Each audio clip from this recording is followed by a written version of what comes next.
बिस्मिल्लाहिर्रहमानिर्रहीम। अस्सलाम वालेकुम नाज़रीन, आप देख रहे हैं अनोखा अंदाज। मैं आपका होस्ट जमाल सिद्दीकी। उम्मीद करता हूँ आप खुश खुर्रम होंगे। क्या आपको मालूम है कि हमजा शहबाज शरीफ किसके कहने के ऊपर जेल से बाहर आए? कौन उनकी पुष्पनाही पे था? मरियम नवाज के साथ एक टाकरा चल रहा था, लड़ाई का जवाब पैदा होता था और देखा यह जा रहा था कि मरियम नवाज की तरफ से हमजा शहबाज के लिए कोई बात नहीं की जा रही थी, मगर जब बाहर आए तो कहानी ही चेंज हुई। और आखिर किसके कहने पे, किसके हुक्म के ऊपर ये बाहर आए, ये बड़े सवालिया निशान है। ख़ुद पार्टी वर्कर्स इस वक्त परेशान हैं कि वो हमजा शहबाज शरीफ की तरफ जाएं या फिर मरियम नवाज की तरफ जाएं। इस वक्त पीडीएम का इत्तेहाद टूट चुका है, बिखर चुका है।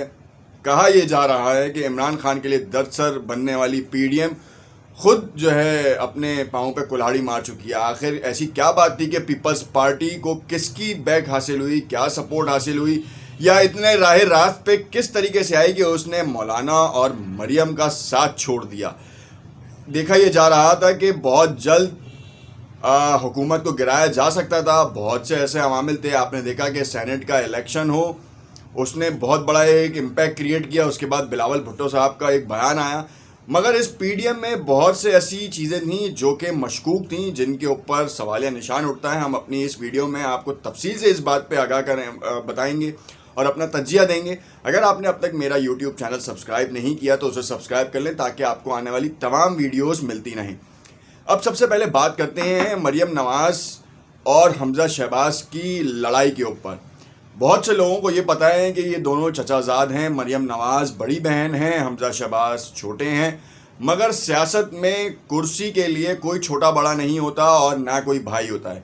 हालांकि ये देखा है कि नवाज शरीफ की हमेशा शहबाज शरीफ ने इज्जत की है और बहुत एहतराम और वक़ार के साथ रखा है। मगर मुल्क के वसी तर मफाद में जो है हमजा शहबाज शरीफ बाहर आए हैं। 2 साल से बड़ी हार्ड लाइंस के ऊपर फेस कर रहे थे और हार्ड टाइम देने के लिए आए हैं। किसको? अपनी ही पार्टी में अपनी ही बहन को हार्ड टाइम देने के लिए आए। और यही चीज़ पीपल्स पार्टी ने भांप ली कि मुस्लिम लीग नवाज के जवाल का वक्त बहुत करीब आ चुका है, क्योंकि इन दोनों बहन भाइयों की लड़ाई में पीडीएम को नुकसान होगा। और पीपल्स पार्टी हमेशा बहुत ही कह लें कि सोच विचार के साथ कोई काम करती है। अगर आप जरदारी को देखें तो जरदारी के ऊपर 36 इल्ज़ामात, 36 नाम उनके रखे जाते हैं, मगर उनका एक फैसला बहुत सी चीज़ों को आया कर देता है।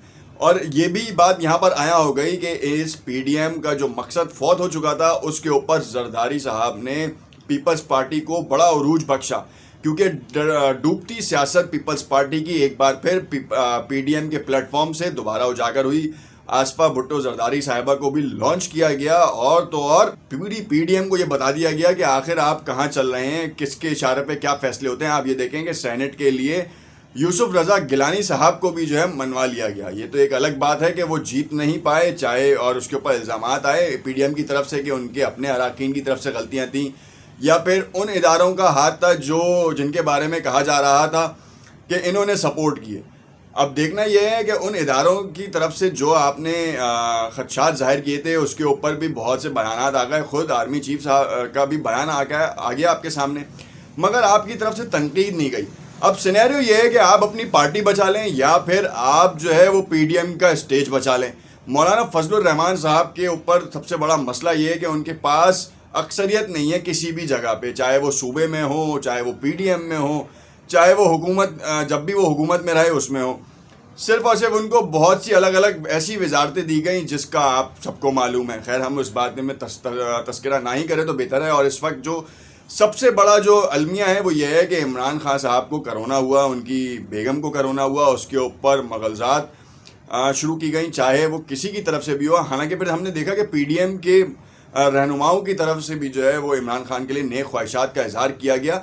मगर आखिर ये कौन लोग हैं जो ट्विटर पर ट्रेंड चला रहे हैं और ट्रेंड चलाने के बाद पीटीआई को आप आड़े हाथों लें? कभी आप पीटीआई की तरफ से कहते हैं कि इस तरीके के गलीज ट्रेंड चलाए जाते हैं, मगर एक सिविक सेंस है, आपको अखलाकियात का दामन हाथ से नहीं छोड़ना चाहिए। सियासत में इस तरह के इकदाम नहीं करने चाहिए। कीचड़ ना उछाला जाए तो बेहतर है, चाहे किसी की तरफ भी हो। मरियम नवाज साहिबा कुछ भी है, कोई भी हैं, मगर हैं तो पाकिस्तान की बेटी। चाहे आप किसी खातून के ऊपर लगाएं, बुशरा बीबी, किसी की वाइफ हैं, किसी की बेटी हैं, किसी की माँ हैं, आप किसी के ऊपर भी आप चाहे पिंकी का नाम दें और पता नहीं किस किस तरीके के नाम देते हैं, ये गलत है, जो कि नहीं होना चाहिए और जो कि किसी भी तौर पर नहीं होना चाहिए। और ख़ास तौर पे जिस तरीके की गालम गलोच जो है ट्विटर पे यूज़ की जाती है इन नामों के साथ, वो गलत है।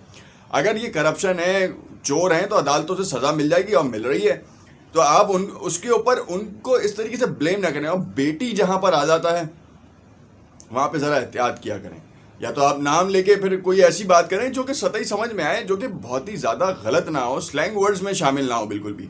हमारी तरफ से तो यही आपके लिए एक पेशकश है कि खुदारा ऐसे लोगों को भी रोकें और ऐसे लोगों को समझाने की कोशिश करें। आजकल हम लोग समझाते नहीं हैं।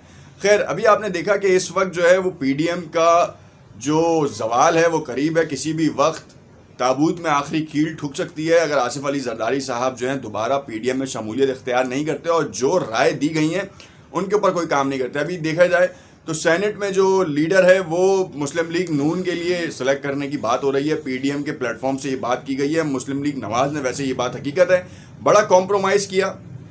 पीपल्स पार्टी ने जो है बड़े परफेक्ट टाइम के ऊपर अपना रोल प्ले किया और उन्होंने अपना कैंडिडेट वहाँ पर बिठाया है। देखना ये है कि जो लॉन्ग मार्च है, एनसीओसी ने एक नया एक काम किया है और इसी के चक्कर में जो पीडीएम की बैठक हुई है उसमें एक अहम फैसला किया गया कि ईद उल फितर के बाद जो है ना वो लॉन्ग मार्च रखा जाएगा ताकि कोरोना की शरह भी ख़त्म हो जाए, मतलब जो बढ़ रही है, जो 10% पे आ रही है वो रुक जाए।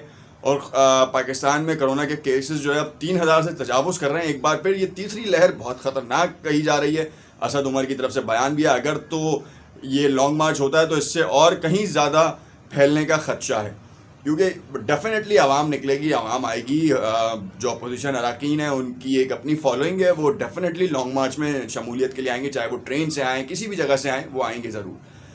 तो इसको रोकने के लिए एनसीओसी ने खैर लॉन्ग मार्च को तो रोकने के लिए नहीं किया था, मगर उन्होंने ओवरऑल ग्लोबल सिचुएशन को देख के और ख़ास तौर पे पाकिस्तान के इंटरनल उन इलाकों को देखते हुए, ख़ास तौर पे जहाँ पे कोरोना शिद्दत से बढ़ रहा है, उसके हवाले से अहम फैसले मुतवक्का हैं।